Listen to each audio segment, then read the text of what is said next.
My girlfriend and I started a new Stardew Valley farm recently, and after reintroducing myself to the wacky crew that lives in Pelican Town, I started wondering where they fall politically. And as the video's title suggests, that's what we're looking at today, the politics of Stardew Valley characters.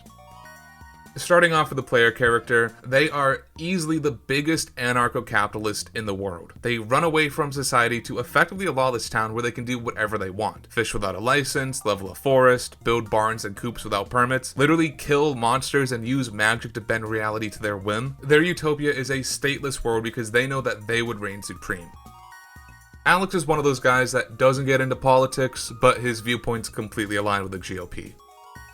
Elliot definitely preaches Marxism to college girls at parties just so he can sleep with them. In reality, he's just a champagne socialist. He went to Yale and his dad works at Goldman Sachs, so he's pretty much set for life. He's just role-playing this romantic poet in a very, Henry David Thoreau Walden style, until he gets bored and goes to work for his dad. Harvey's big into foreign policy, mainly concerned with human rights violations across the globe. Domestically, he supports universal healthcare and easy abortion access, although he definitely wore a lot of I'm with her merch in 2016. Sam dropped acid once with Sebastian and Abigail, and now his thing is just legalizing all drugs. Marijuana, LSD, coke, crack, peyote, pretty much anything. Just let him do whatever he wants. He's just a doomer nihilist. He spends most of his time just doom scrolling on Twitter. He has the Walkman Atomic Kiss picture as his phone's lock screen. Shane's a Republican. He thinks it's the fault of immigrants and minorities that he lives a crappy life. Abigail's a tanky, but one of those annoying tankies that tells people on Twitter to read theory, despite never having read theory herself. She'll go on and on about Marxism and how there's no ethical consumption under capitalism. Emily's an armchair activist. She still has the black square posted on her Instagram. She supports BLM and Antifa and all that stuff, but she's just too scared to actually go to any rallies or protests. Haley's a flat earther. Leah's an environmentalist. She uses metal straws and does her best to lower her carbon footprint.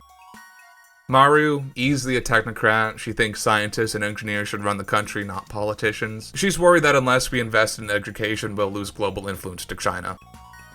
Penny just loves the data. She loves reading 538 and poring over electoral trends. Caroline's your suburban Republican soccer mom. She's totally against abortion unless her daughter needed one, and has a Blue Lives Matter bumper sticker. Clint's just a cynic. He doesn't vote because he knows it won't matter. Demetrius and Robin are your New England Kennedy Democrats. They'll support civil rights issues but cannot comprehend inflation and the increased cost of living. The two of them worked full-time and that put them through college 30 years ago, so why doesn't it work now, you know? The dwarf is just worried about manufacturing jobs moving overseas and coal mines being shut down. George and Evelyn are basically just Archie and Edith Bunker. George says a bunch of bigoted stuff and Evelyn just nods her head. Now, Evelyn doesn't necessarily agree with it as she values a person's character over their race, creed, ethnicity, or gender or sexual identity, but she still struggles with the biases of the time she grew up in. And deep down, George is just a scared man who can't process the fact that the world is changing, and so lashes out at all the groups of people he deems responsible for the slow erosion of the power he once had in society. George votes for the GOP so he can hold on to his power as a white man, while Evelyn secretly votes blue. Gus, he's just your regular blue-collar, get the government off my back kind of guy. Jazz, Leo, and Vincent are all nationalists. Their schooling has them believing in American exceptionalism. Jody's a NIMBY. She wants Linus's circumstances to improve, but she doesn't want him around Vincent. Kent's anti-interventionalist. He thinks we should limit our involvement in foreign conflicts to humanitarian aid. Krobus is a radical centrist, one of those both sides are equally bad kind of guys. Lewis and Marnie are MAGA Republicans. They blame Biden for inflation and want him to crack down on the border. They're worried about the woke mind virus and trans people corrupting kids, but have no issues with banging in the bushes in town. Linus is a transcendentalist. He believes society is the root of our problems, but doesn't fault those partaking in it.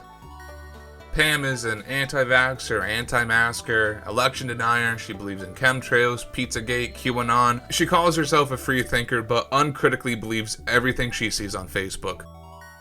Pierre's a neocon. He wants lower taxes and fewer regulations so his store can compete with JojaMart, and also has no issue with the United States policing the world. Sandy's a neoliberal. She doesn't think things are as bad as Emily makes them out to be and supports Mr. Key's free enterprise. Willie's big concern is international trade. He thinks we're getting bum deals with China and wants higher tariffs on Chinese goods. Everything he buys is made in America. The Wizard's part of the New World Order. He helped cover up 9/11. Brody's an isolationist. The Bouncer and Henchman are both libertarian. They think taxation is theft and that the 16th Amendment was the worst thing to ever happen to this country. Gil and Marlin are single-issue voters on the Second Amendment. They think there's no reason why they shouldn't be allowed to own a Davy Crockett tactical nuke launcher.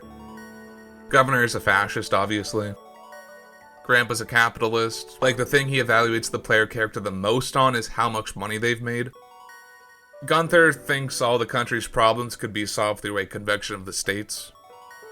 Morris is a corporatist. He thinks Jogja could do a better job governing than the federal government.